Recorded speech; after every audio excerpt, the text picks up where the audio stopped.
Muy buenas noches con todos.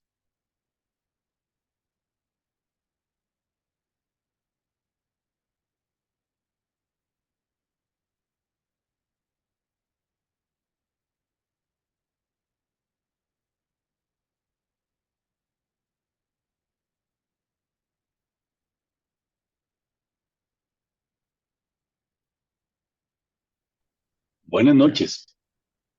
Buenas noches, Javier. ¿Qué tal? ¿Cómo estás, amigo? Todo ¿Cómo te muy va? bien, muchas gracias. Qué Excelente. bueno, qué bueno, me da mucho gusto. Eh, Igualmente, Sócrates. ¿Podemos iniciar? ¿Sí? Ok, perfecto. Bueno, entonces Acá. arranco ya. Excelente. Listo. Bueno, Muy buenas noches con todos. Bienvenidos a al segundo día de conferencia por los 57 aniversario del capítulo de Ingeniería Civil del Consejo Departamental del Colegio de Ingenieros del Perú, del Consejo Departamental de Lambayeque.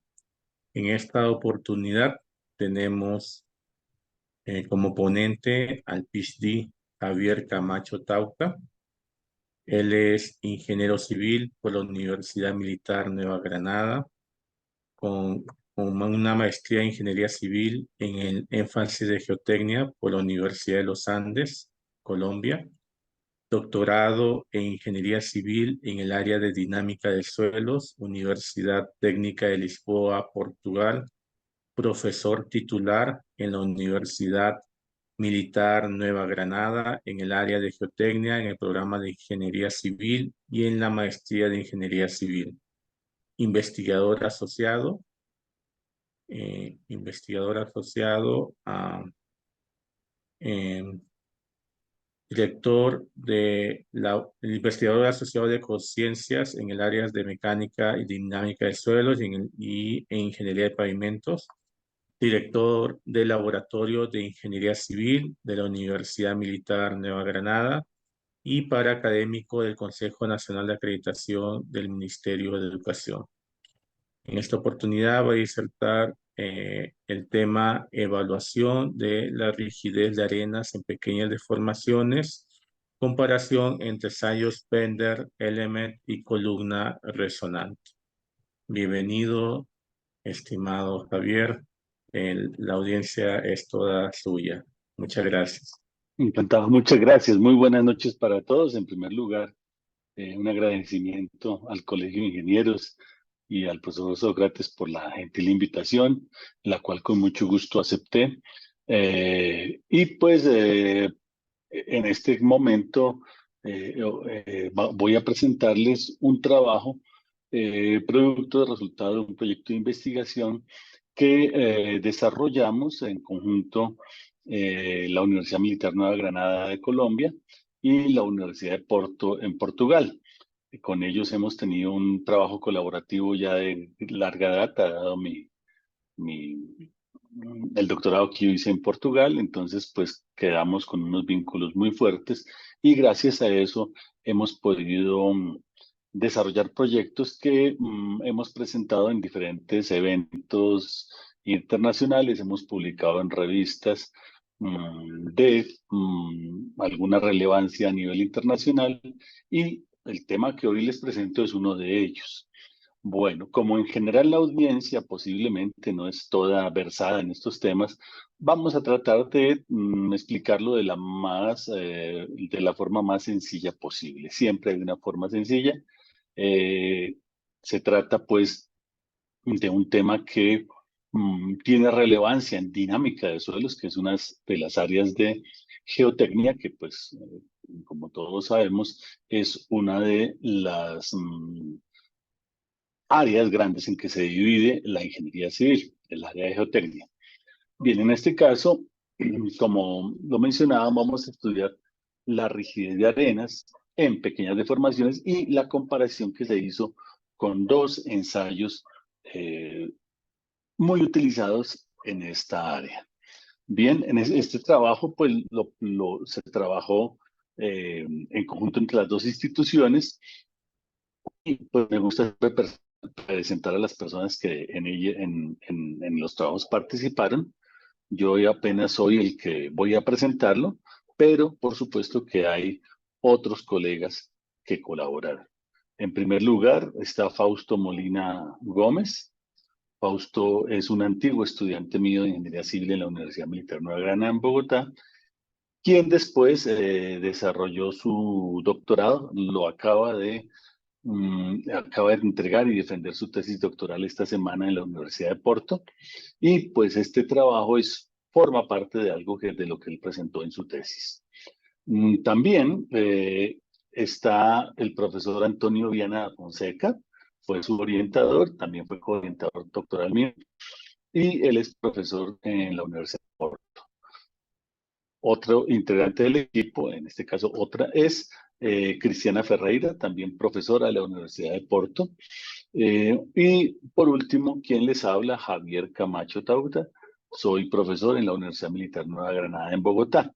Bien, ese es el equipo y entonces vamos a empezar con el tema. Bueno, entonces el contenido de esta presentación, ¿qué va a tener? Primero, una introducción para encuadrarnos en la justificación, en detallar un poco algunos principios, algunos términos que puede que no sean de muy frecuente utilización, pero que en dinámica de suelos los empleamos. Vamos a describir los métodos, los equipos y los materiales que se utilizaron, ¿cierto? ¿Qué métodos de ensayo empleamos? ¿Qué equipos de laboratorio se utilizaron? ¿Cuáles fueron los procedimientos experimentales que se adoptaron? Los materiales que se estudiaron, y después de haber presentado eso, entonces vamos a ver los resultados y un poco mostrar pues los análisis que se hicieron sobre ellos. Y para terminar pues con unas conclusiones eh, generales de este trabajo. Bueno, eso es básicamente el contenido de esta presentación. Entonces vamos a la primera parte, la introducción. Bien, bueno, se me olvidaba también, este trabajo se presentó en un simposio internacional que tuvo lugar justamente en la ciudad de Porto, en Portugal, pues quise presentarlo para mostrar algo, digamos, de lo que más recientemente estamos desarrollando, pero para que pudiera ser accesible, pues agregué algunos elementos que van a servir para explicar con más tranquilidad, con más calma, con más detalle, algunos de los aspectos técnicos que pueden ser más relevantes. Bien, entonces, en la introducción que tenemos, bueno, resulta que rigidez es un concepto que se emplea en mecánica de materiales, pero también en mecánica de suelos, en cualquier mecánica que en ingeniería civil vemos. ¿Y de qué se trata la rigidez? La rigidez es la oposición que un material da contra un esfuerzo que lo quiere deformar. Entonces, un material que sea muy rígido quiere decir que se deforma poco cuando le aplicamos esfuerzos. Lo contrario, un material muy deformable quiere decir que con unos esfuerzos más bien modestos tiene una gran deformación.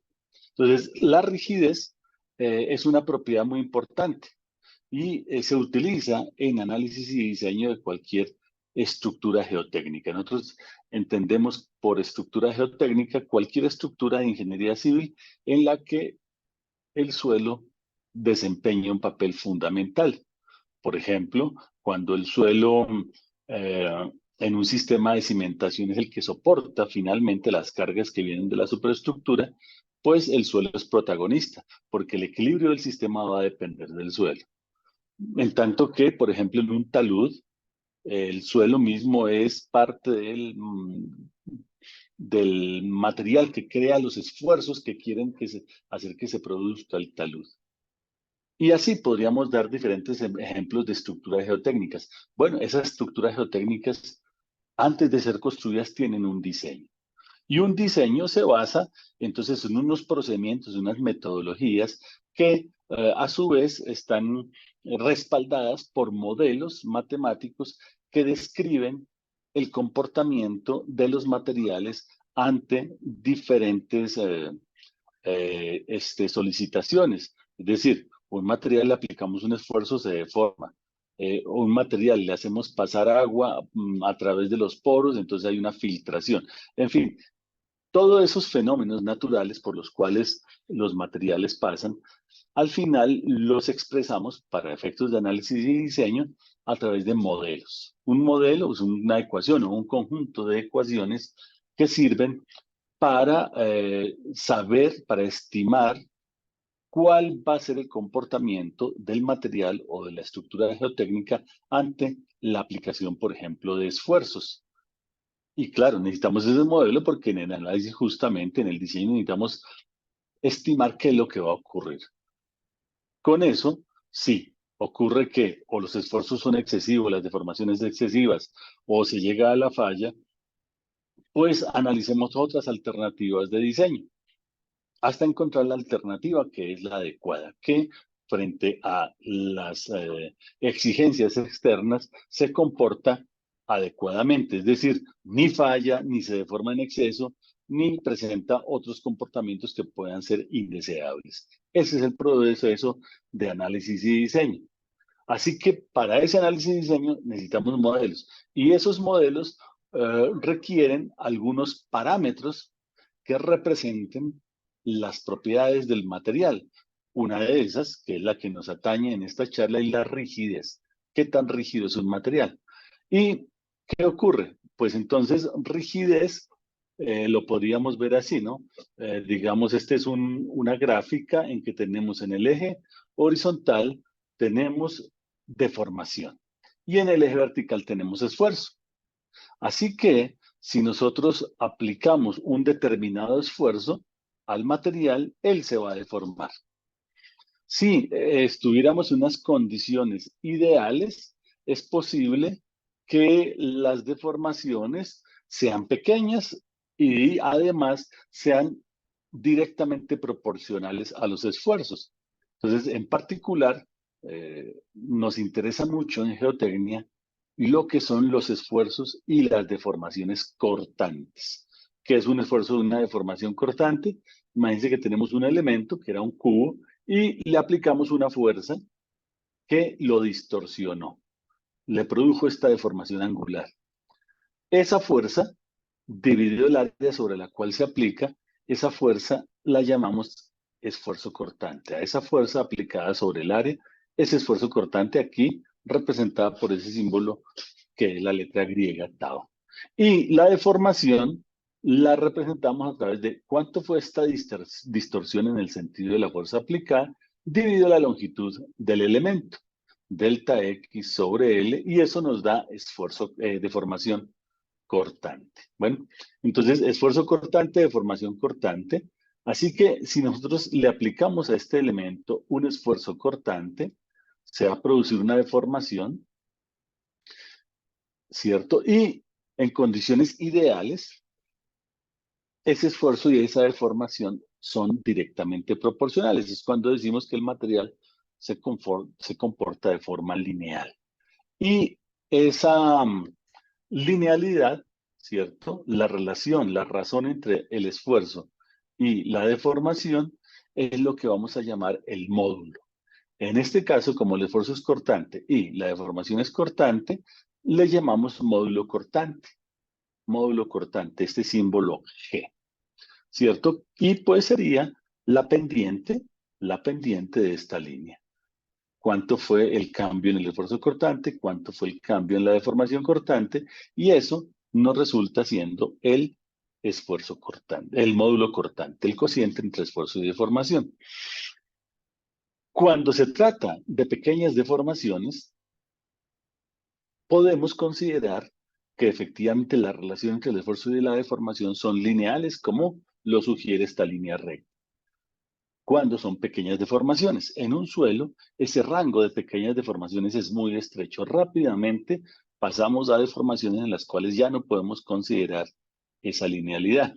Por ejemplo, aquí tengo unas curvas esfuerzo cortante, deformación cortante para otro tipo de ensayo hecho sobre un material y resulta que, pues, observen que la pendiente esfuerzo de formación, pues, no es una recta solo aquí en el inicio.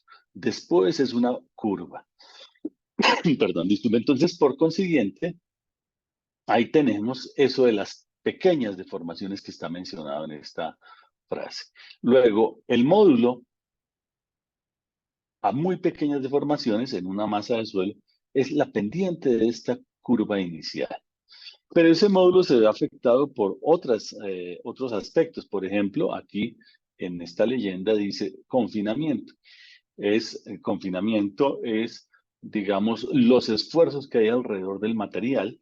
Si los esfuerzos que están rodeando al material son mayores, la curva de esfuerzo de formación va a ser diferente. Cuanto mayor es el esfuerzo alrededor del material, la curva esfuerzo cortante de formación cortante va a ser más grande. Por tanto, hay otras variables que van a afectar este módulo, ¿cierto? Y es algo que además es difícil de medir en principio. ¿Por qué? Porque es en esta pequeña zona, ¿sí? Entonces, en muchos procedimientos de laboratorio, esta pequeña zona a deformaciones muy pequeñas no es tan fácil de capturar, de registrar esa información a pequeñas deformaciones. Bueno, entonces, por ejemplo, aquí tengo en esta otra figura, proveniente de otro ensayo que no vamos a detallar en este momento del todo, tengo en esta figura para diferentes niveles de deformación los diferentes módulos, es decir, la pendiente de esta curva, cómo va cambiando. Al comienzo, miremos cualquiera de estas series, por ejemplo, la de círculos azules. Al comienzo, para pequeñas deformaciones, tenemos un módulo que es más o menos constante, grande, pero después para grandes deformaciones, ese módulo va a ir disminuyendo. Luego, nuestro interés es ese módulo a pequeñas deformaciones. ¿Por qué? Como su nombre lo dice aquí, es una propiedad clave. Clave para los modelos que utilizamos en análisis y diseño de estructuras. Luego, sobre la evaluación de ese módulo, es que versa esta presentación. Bueno, entonces, ¿qué sucede? Ese módulo es bien importante porque es el módulo con que el material va a empezar a trabajar inicialmente. Después, para grandes deformaciones o, en fin, medias grandes, el módulo podrá ser diferente, pero siempre una deformación comenzó siendo pequeña. Luego necesitamos evaluar esas deformaciones, esos esfuerzos, inicialmente a pequeñas deformaciones. Así que, como lo dice el segundo párrafo, evaluar adecuadamente esta propiedad, es decir, el módulo cortante máximo, es uno de los principales intereses en la caracterización de suelos para propósitos, por ejemplo, de ingeniería sismogeotécnica, pero no solo, sino para muchas otras aplicaciones. Así que de eso se trata. ¿Cómo evaluamos adecuadamente esa propiedad? Entonces, ¿cómo se evalúa? En laboratorio hay técnicas de campo, hay técnicas de laboratorio. Esta presentación se va a referir a un par de técnicas de laboratorio que son el ensayo de columna resonante y el ensayo Bender Element. Son los dos ensayos que con más frecuencia se utilizan en laboratorios de dinámica de suelos para evaluar la rigidez a pequeñas deformaciones. Tienen una ventaja esos ensayos, como aquí dice, que son no destructivos, es decir, no la muestra que se ensaya bajo uno de estos equipos no se va a dañar. Entonces puede volverse a utilizar para otros ensayos. Entonces eso es una gran ventaja. Bien, entonces el ensayo de columna resonante está regido por una norma de la Sociedad Norteamericana de Ensayos de Materiales, que es la ASTM, bajo la norma de 4015. Esa norma, pues la primera versión se emitió en 1981, ha tenido 9 actualizaciones y cada una de esas actualizaciones pues ha venido modernizando ese ensayo, ampliando su ámbito de aplicación, refinando algunos procedimientos, haciendo más sencillos otros, de manera que es un ensayo muy, pero muy confiable. Es el ensayo de referencia en esta temática. Y después está el ensayo ASTM DB 8295, que es el ensayo en el que utiliza esto que se llama Bender Elements. Bender Elements normalmente no se traduce su nombre al español, se emplea así en cualquier idioma, se le llama Bender Elements. Digamos que si lo quisiéramos traducir, diría elementos flectores, pero pues realmente en este momento no nos dice nada y con frecuencia hablamos de el ensayo Bender Elements. Entonces vamos a mencionarlo. ¿Qué ocurre? Ese ensayo, en cambio, la norma apareció recién solo en el año 2019, justo antes del inicio de la pandemia. Pero no es un ensayo realmente muy nuevo. Realmente este ensayo, desde el año por allá 1978, se empezó a estudiar, se empezó a proponer, se empezó a utilizar, pero no había todavía una norma porque no había una unidad de criterio entre los diferentes investigadores acerca de cómo hacer apropiadamente este ensayo. A pesar de que, como lo veremos en unos momentos, es más bien sencillo, su interpretación es la que es un poquito complicada. Bueno, entonces, por esa razón, solo hasta el año 2019 se adoptó una norma para ejecutarlo y después de haber hecho una serie de pruebas con diferentes laboratorios alrededor del mundo y ver entonces cómo eran los métodos más confiables, haciendo todo un ensayo en paralelo con muchos laboratorios. Bueno, entonces de eso se trata. Vamos a utilizar esos dos tipos de ensayo. Bueno, para evaluar esa rigidez de unas arenas en pequeñas deformaciones. Bueno, ¿qué más? Entonces, esos ensayos, Bender Element, un segundo que aquí se me escuadró algo. Gracias, ya. Esos ensayos Bender Element, la ventaja de ellos, y por eso sí se han querido de todas maneras utilizar, a pesar de que no hubiera una norma, hasta que la hubo, es que se pueden incorporar, se pueden adaptar en numerosos equipos geotécnicos de laboratorio. Por ejemplo, en cámaras triaxiales, en equipos de corte, en consolidómetros, entre otros.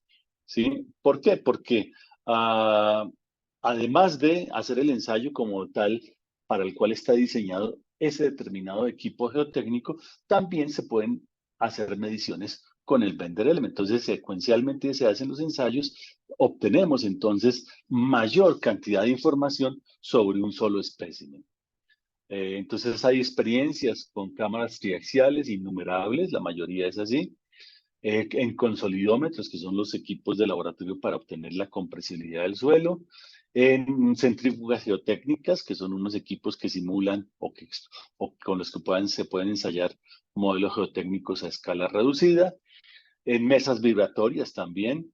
En fin, es una gran variedad de posibilidades.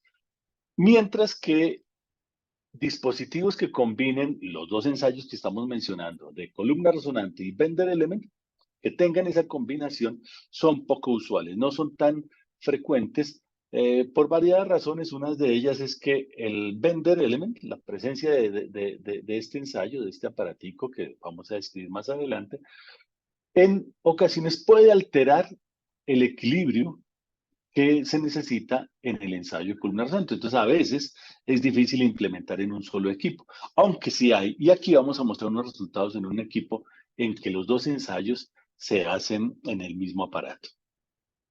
Bien, entonces, de eso se trata. Vamos a continuar. Bueno, entonces, además, ese proyecto en el que estábamos trabajando, resulta que el material, el proyecto que trataba de arenas licuables. Arenas licuables, vamos a dar una pequeña explicación de qué es una arena licuable. No es el tópico principal de esta presentación, pero vamos a hacer una pequeña descripción, no tan detallada, de qué es ese fenómeno de licuación de arenas. ¿Qué pasa en esos materiales? Que el módulo cortante que necesitamos es muy sensible a pequeños cambios en densidad y en confinamiento para esos materiales. Luego, medir ese módulo cortante requiere mucho cuidado en la ejecución del ensayo, por lo sensible que es ese material ante pequeñas variaciones en densidad y en confinamiento. Bien, entonces, ¿De qué se trata la licuación de suelos? Vamos a explicarlo someramente, no vamos a hacerlo en detalle. Imaginemos, aquí tenemos un conjunto de partículas entonces que tienen diferentes tamaños, diferentes orientaciones y pues claro, unas están en contacto con las otras, unas descansan sobre las otras, ¿cierto? Hay contactos entre partículas y en esos contactos entre partículas se van a presentar fuerzas, ¿cierto? El peso de una partícula descansa sobre otra y así sucesivamente. Luego hay cadenas de fuerzas que se generan en esos contactos. Eso está permanentemente. Una masa de suelo permanentemente está así. Los granitos entre sí están con fuerzas de contacto entre sí. Ahora imaginemos que ese material está saturado. Todos los poros están llenos de agua. Luego, no pasa nada, ahí siguen en contacto las partículas, pero imaginemos que ocurre un evento que produce vibración en este material. Lo más frecuente, por ejemplo, es un evento sísmico. Cuando llega un evento sísmico, entonces, ¿qué sucede? Esas fuerzas que rápidamente se propagan a través de la masa de material van a conseguir que la presión del agua que hay en los poros se eleve. Y eso va a traer como consecuencia que las fuerzas de contacto entre partículas se reduzcan e inclusive desaparezcan. Entonces, ¿qué ocurre si las fuerzas de contacto entre partículas desaparecen? Ya no hay contacto entre partículas, luego eso ya no es una masa de suelo realmente. Ahora tenemos es una suspensión. ¿Qué es una suspensión? Es un líquido que tiene partículas flotando en ella, ¿cierto? Por tanto, eso en ese momento dejó de comportarse como un suelo que puede soportar cargas, que puede soportar edificaciones encima, y ahora es un líquido. ¿Qué pasa con la edificación que estuviese construida encima de este depósito de suelo que le ocurrió esto? Pues se va a hundir porque de repente va a estar parada sobre un líquido. Eso es el fenómeno de licuación. Ese fenómeno que de repente, por causa de esas vibraciones, el suelo pasa de tener un comportamiento de suelo a tener un comportamiento de líquido. Ese es el fenómeno de licuación. Bueno, entonces para describir esto de las arenas licuables, ¿qué más vamos a hacer? Bueno, después cuando la vibración desaparece, ¿qué va a ocurrir? Que las presiones en el agua reducen y vuelven a aparecer las fuerzas de contacto. Entonces ya el material volvió a comportarse como suelo, ahora es capaz de soportar esfuerzos, pero por unos segundos se portó como líquido, lo cual pues fue perjudicial para la estabilidad de las estructuras que estén soportadas en él. Bueno, vamos a hablar ahora del otro término que aquí nos acompaña, que es densidad. Densidad. Entonces, ¿qué sucede? Tenemos la masa de suelo, las partículas, los granos, ¿cierto? Y como ven aquí, por ejemplo, en este caso, hay muchos espacios entre partículas, ¿cierto?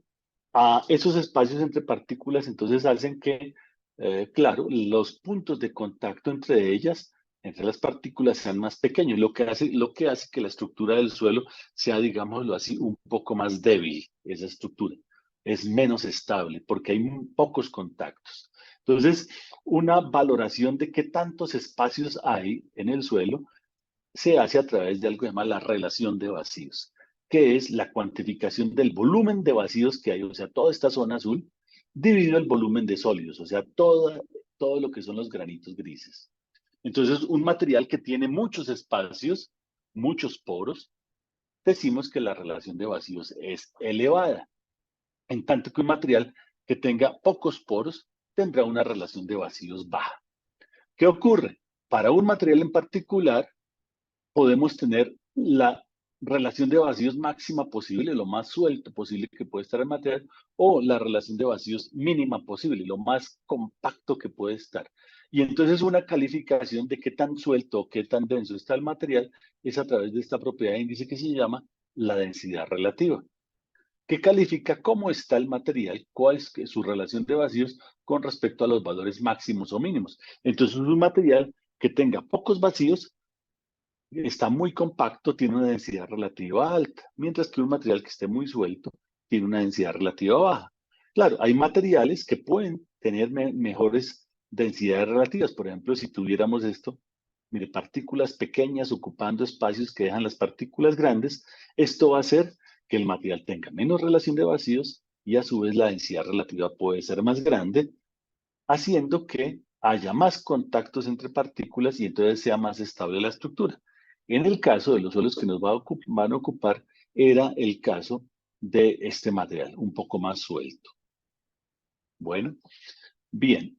Y vamos a explicar el otro concepto que hay aquí, es confinamiento, a ver a qué se refiere.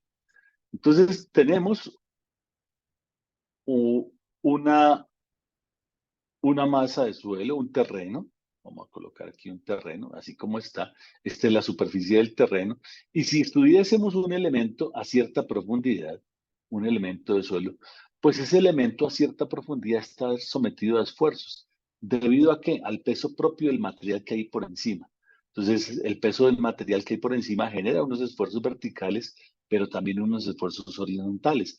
Eso es lo que le llamamos confinamiento, el esfuerzo alrededor del material, normalmente producido por el peso propio de las capas de material que hay por encima de esa profundidad. Porque si estuviéramos a una profundidad más elevada, o sea, a mayor profundidad, pues los niveles de esfuerzo serán mayores. Cuanto más profundo estemos bajo la superficie del terreno, más elevados serán los esfuerzos que rodean a un elemento que estemos analizando. Luego, el confinamiento es proporcional de alguna manera a la profundidad a la cual está el material que estamos analizando. Y cuanto más el confinamiento, pues el módulo va a variar, como lo mostré en una de las gráficas anteriores. Así que espero que haya quedado entonces ilustrado el concepto de qué es un material licuable, qué es el fenómeno de licuación, qué es lo de la densidad y qué es lo del confinamiento. Bueno, voy a continuar. Entonces, resulta que estábamos involucrados en un proyecto de investigación en el que necesitábamos trabajar en las dos universidades, diferentes continentes, diferentes equipos de laboratorio, diferentes operadores inclusive, diferentes hasta procedimientos.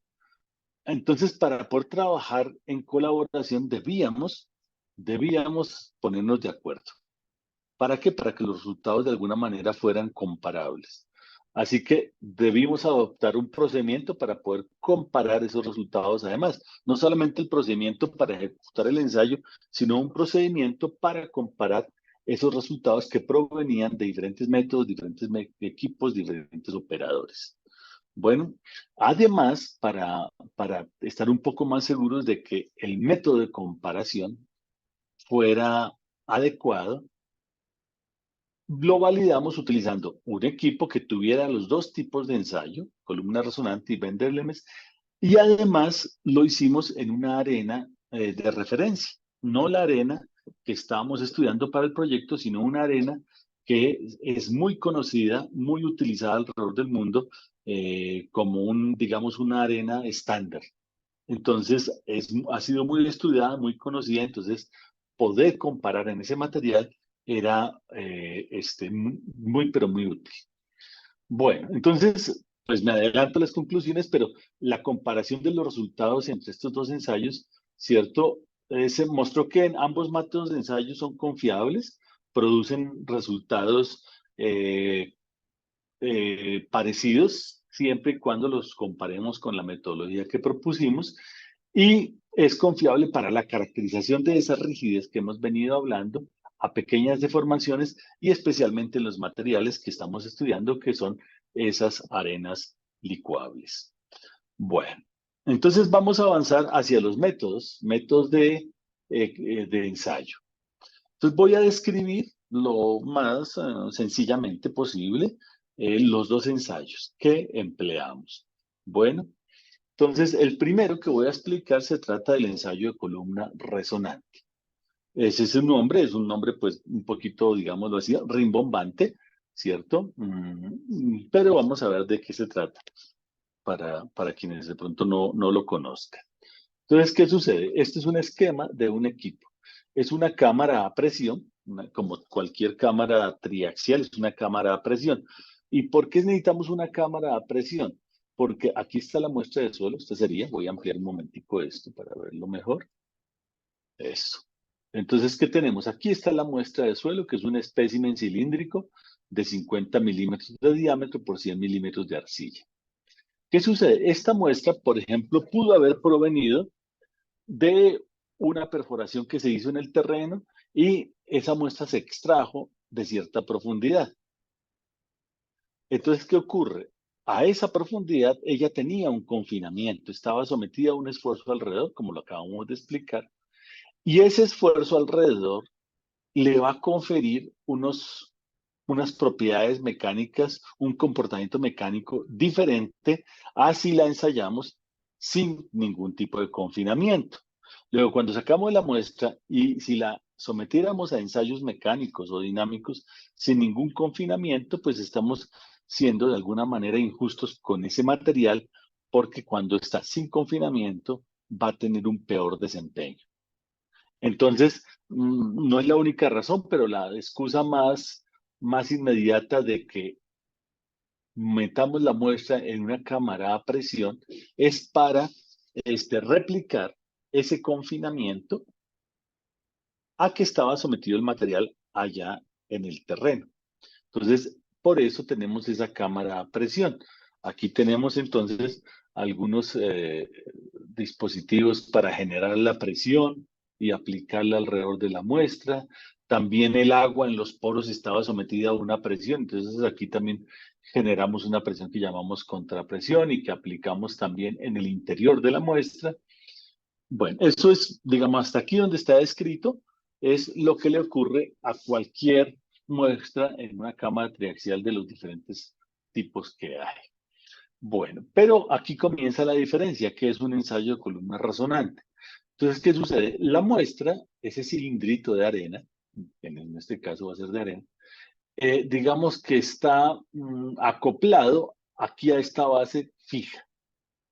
En tanto que en la parte superior está acoplado a una parte que es, digamos, un cilindro metálico del mismo diámetro de la muestra, y ese cilindro metálico va a tener unos bracitos acoplados. Ya voy a mostrarlo en este esquema que sigue. Entonces, imagínense, esta es la muestrecita cilíndrica y sobre ella vamos a colocar esta especie de cruz.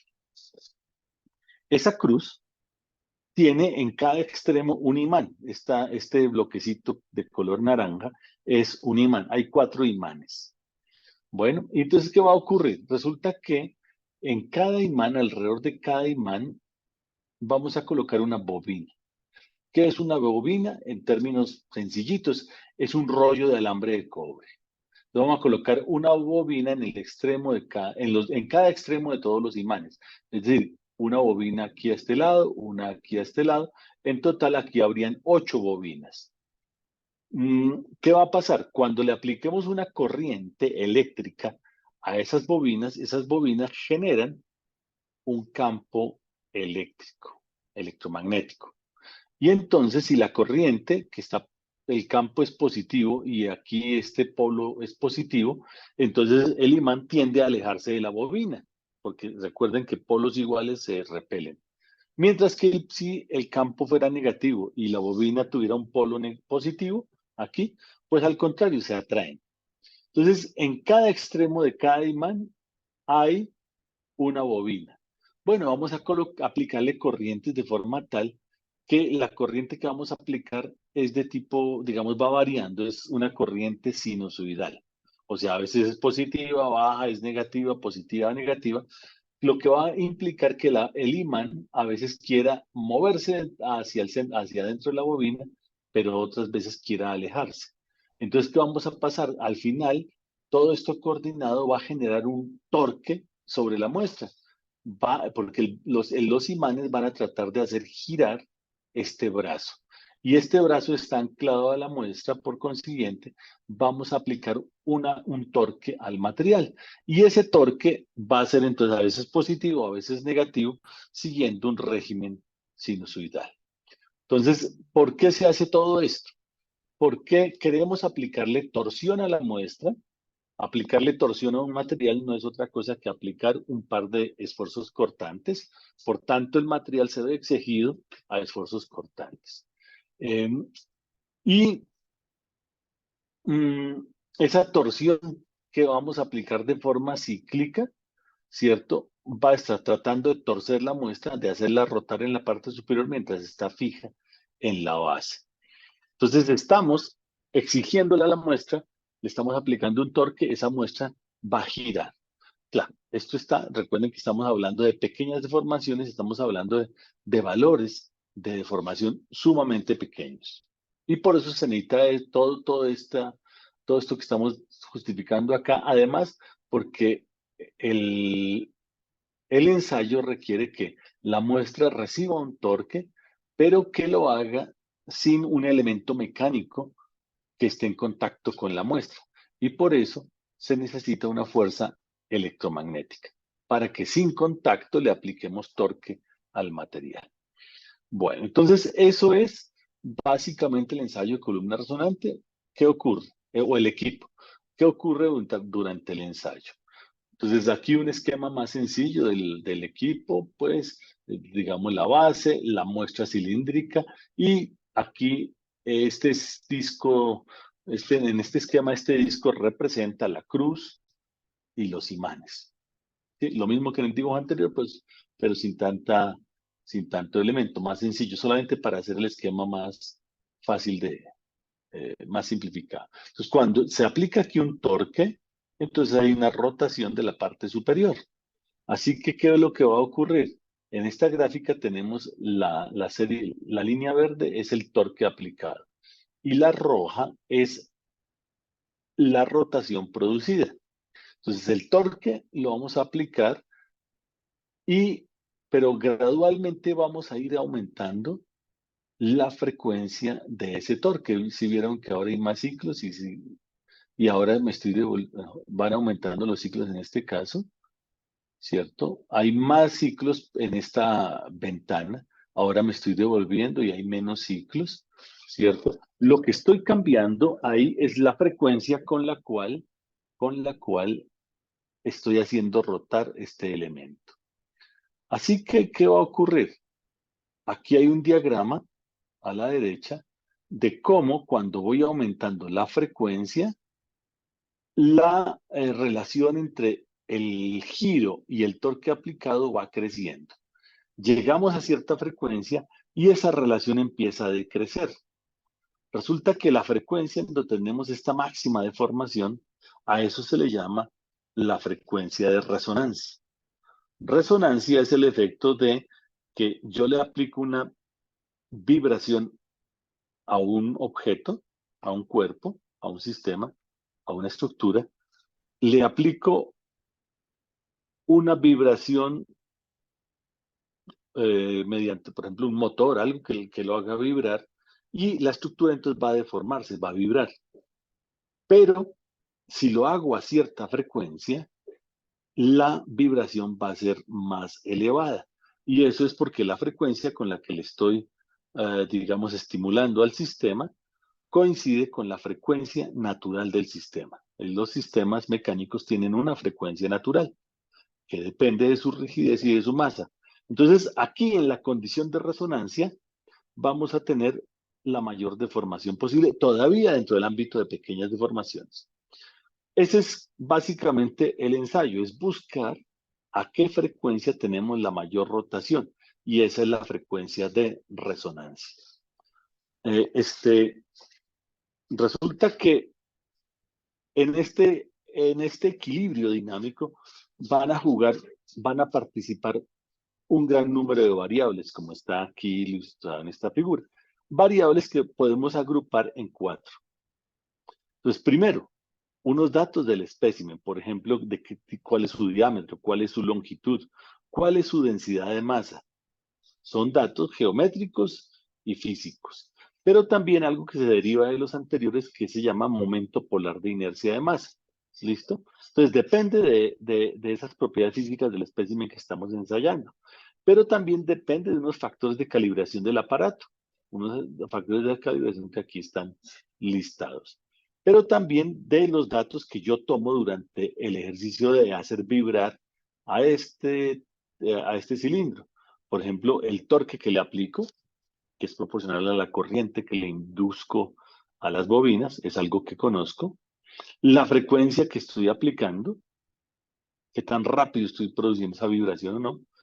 Eh, Algo que se llama el ángulo, el ángulo, la amplitud de la rotación, qué tanto rota esto. Entonces tengo un instrumento que mide eso.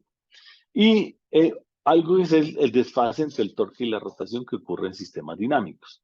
Y por último, las propiedades dinámicas del suelo, que lo que vamos a medir con esto es algo que se llama la velocidad de la onda cortante. Es la velocidad con que se propaga cierto tipo de ondas, que son de particular interés en geotecnia, que es la onda cortante, que tiene íntima relación, como veremos, con la rigidez, con nuestro famoso módulo cortante. Bueno, entonces, quiere decir que realmente nosotros durante un ensayo conocemos los datos del espécimen, los factores de calibración los debemos conocer, datos que recolecto durante la vibración, y lo único que me hace falta es saber esta velocidad, más otra cosa que llaman la relación de amortiguamiento, pero que no vamos a tratar en esta presentación.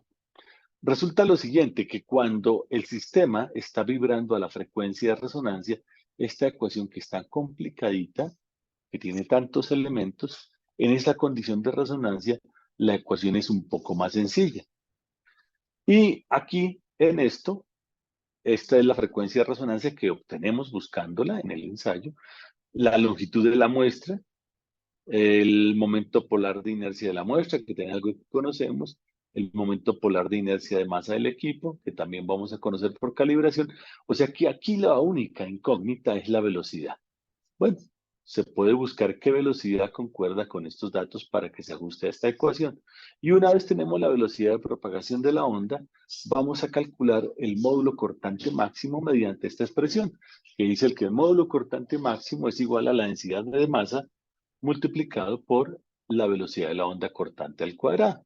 Entonces, si tenemos la velocidad y la densidad de masa, pues que es algo más fácil de medir, pues vamos a tener el módulo cortante, que es lo que nos interesa. Esa es básicamente una descripción muy somera, insisto, del ensayo de columna resonante, pero que da, digamos, pienso, la suficiente ilustración acerca de cuál es el principio de funcionamiento y por qué vamos a obtener lo que vamos a obtener.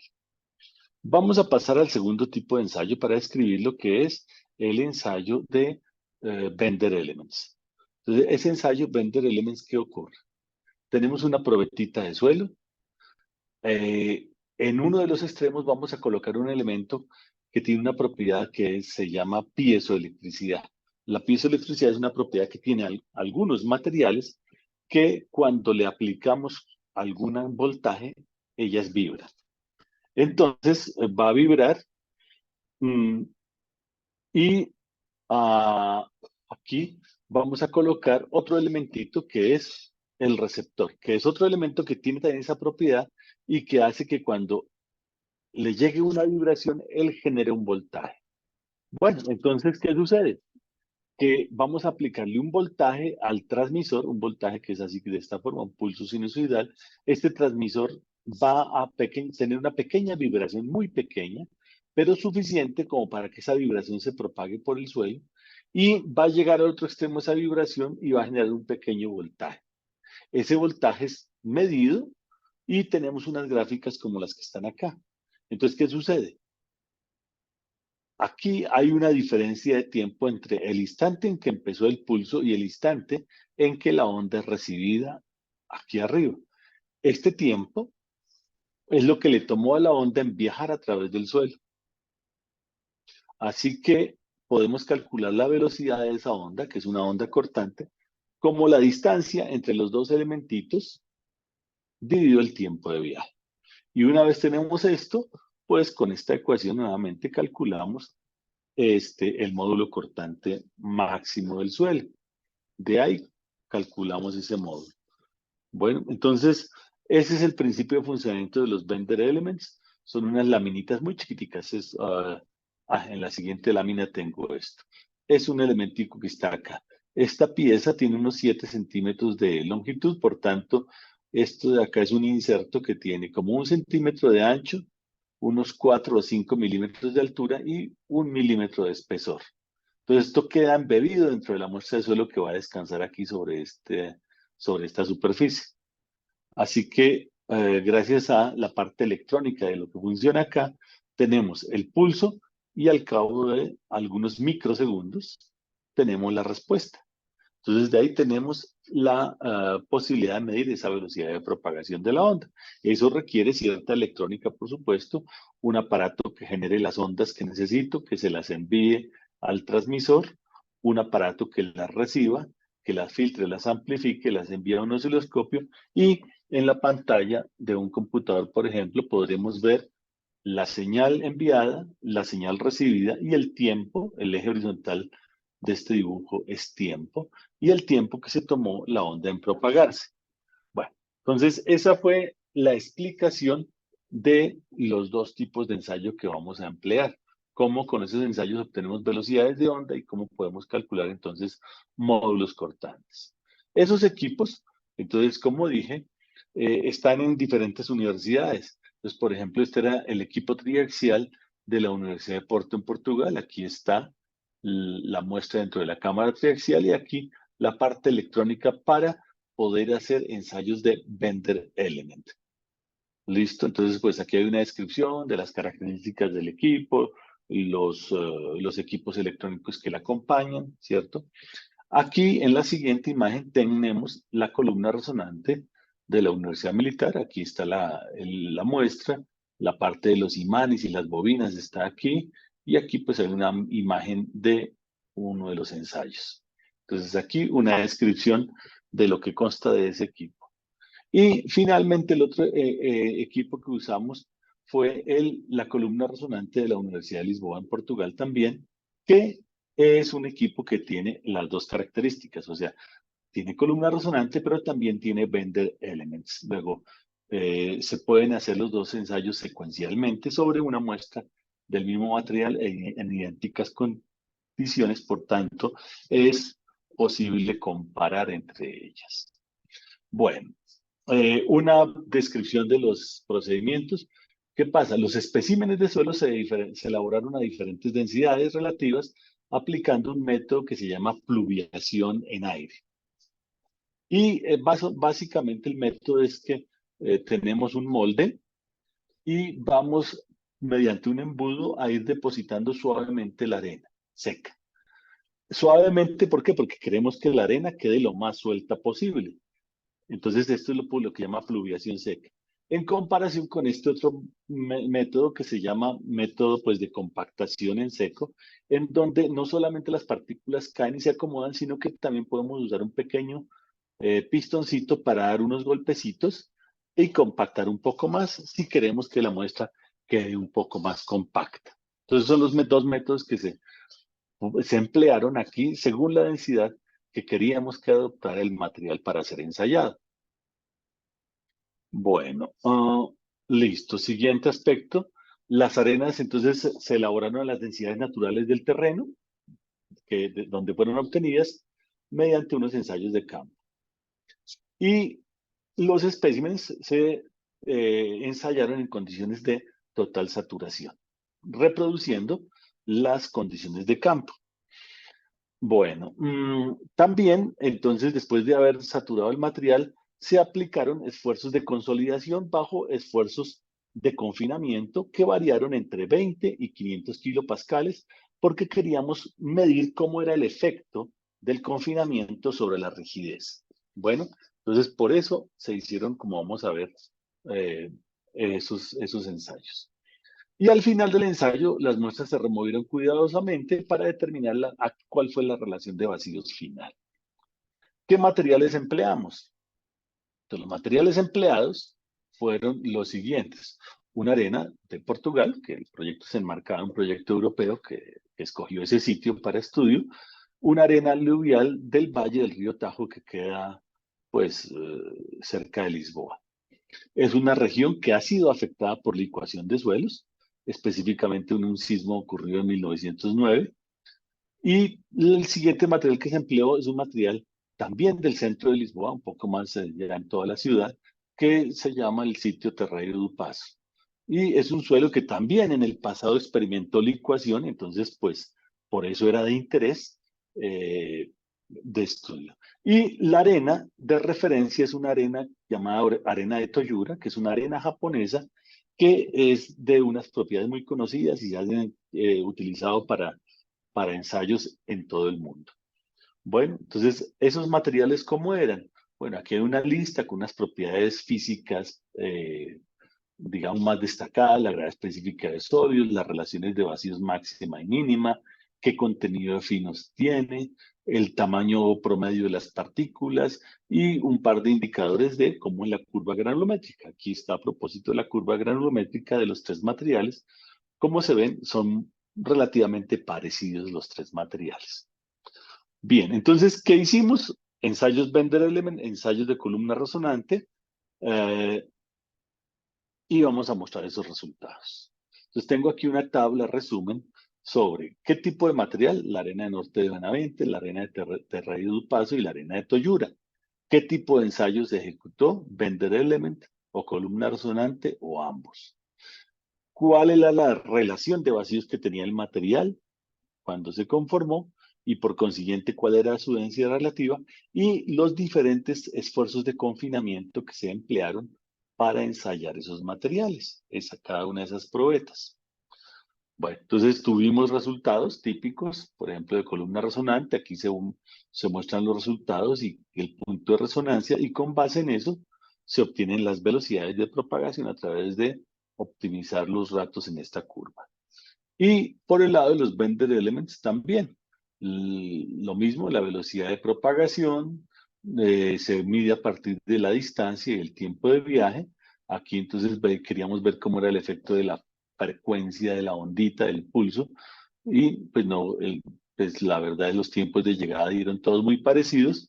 Y aquí está para los diferentes confinamientos. Cuanto mayor es el confinamiento que tiene el material, o sea, el esfuerzo alrededor de él, pues más rápida será la onda y por tanto menor el tiempo de viaje, como aquí se observa. Bueno, entonces, con ese tiempo de viaje y la distancia, podemos calcular velocidades. Bueno, entonces vamos a ver resultados ya en unas gráficas en las que tenemos sintetizado todo. Entonces tengo aquí las tres arenas, la arena NB, la arena TP, la arena de Toyura. Y tenemos aquí para diferentes valores de confinamiento. El eje horizontal en las tres gráficas es confinamiento. Y tenemos como resultado la velocidad de propagación de la onda. Cada una de estas series es una muestra que se ensayó con diferentes confinamientos y se obtuvo esa velocidad. Y aquí en la leyenda se muestra cuál fue el tipo de ensayo que se empleó. Entonces, Bender Elements o columna resonante.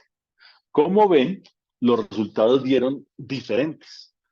O sea que en un principio diría, no, pues claro, hechos en laboratorios diferentes, con técnicas diferentes, ¿cómo no va a dar diferente? Entonces, primera cuestión, dieron diferentes porque observen, la relación de vacíos en los tres ensayos no era la misma.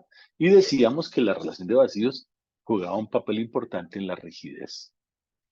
Así que esa era una primera razón por la cual, miren, aquí hay relaciones de vacíos más diferentes. Los resultados no podían dar igual. Bueno, las líneas que aparecen acá son un modelito, ¿cierto? La velocidad en función del confinamiento y entonces alfa y beta son coeficientes de regresión, ¿cierto? Tengo unos datos, hago una regresión para obtener los valores de esos coeficientes. En este caso es una regresión potencial y una regresión de estas, ¿cierto? Pues me permite obtener los valores alfa y beta. Entonces voy a poner en la siguiente tabla los valores alfa y beta que se obtuvieron para los diferentes ensayos. Alfa, beta, y algo que califica qué tan lejanos o cercanos quedan los puntos del modelo es el coeficiente de determinación, este R cuadrado. Cuanto más cercano al número 1 de este coeficiente, quiere decir que el modelo es muy bueno, que el modelo se ajusta a los datos obtenidos. Y como ven aquí, el modelo fue muy bueno, 0.96, es un coeficiente de determinación bastante alto. Bueno, Entonces, ahí está. Uno diría, bueno, no dio tan mal, pero aún tenemos el inconveniente que son curvas